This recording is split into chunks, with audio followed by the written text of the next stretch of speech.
Intérieur jour, bibliocafé. Alison est assise à un café. Elle tape à la dactylo. On la sent fébrile. Dans quelques instants, elle va rencontrer Roger Quentin. Ensemble, ils vont discuter de la profession de scénariste.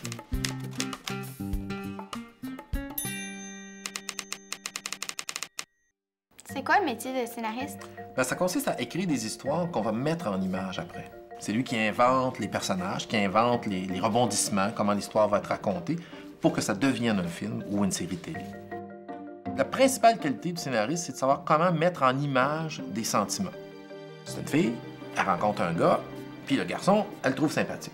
Ah, déjà, le spectateur a une idée que ça va être une belle histoire. Mais là, il continue un peu plus loin, et là, il rencontre la gang de petits baveux de l'école. Oups, tu rencontres que les deux petits héros rencontrent un problème. Fait, toi, donc, tu construis éléments comme ça pour qu'il y ait toujours de l'intérêt. Pour devenir scénariste, il faut avoir de l'imagination. Il était une fois un gars qui rencontre une fille et il tombe en amour. Fin. Des fois, quelqu'un dit « Ah, j'ai déjà vu ça. Ah, ça, c'est la pire affaire. Faut que tu recommences, trouver une idée qui est originale. » Où est-ce que tu trouves tes idées? C'est toujours un peu bizarre. Une fois, je suis allé voir un film et il y avait des scènes qui se passaient sur l'eau. Ça m'a rappelé que dans ma jeunesse, on se faisait des radeaux puis on se promenait sur une petite rivière. Et là, j'ai eu l'idée de la scène d'ouverture de la forteresse suspendue. Extérieur jour, la rivière noire. En gros plan, des visages apparaissent une seconde entre les feuilles. Ils portent des maquillages de guerre très colorés.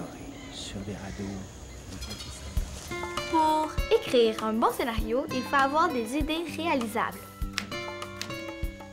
C'est l'histoire d'une poussière rouge qui rencontre une poussière verte.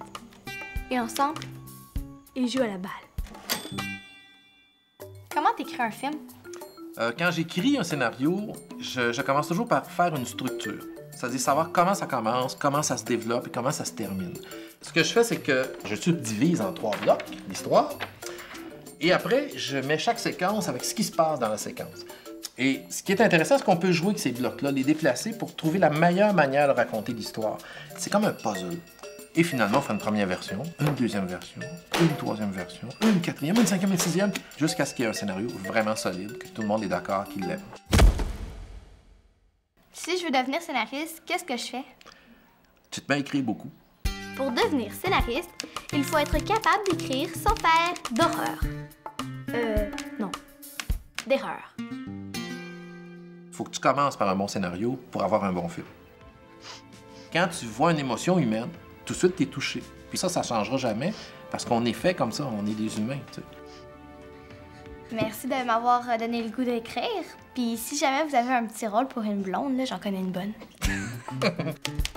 Intérieur, fin de journée, bibliocafé. Après sa rencontre avec Roger Quentin, Alison, maintenant inspirée à devenir scénariste, commence l'écriture d'un long métrage qu'elle intitule Alison, la grande scénariste.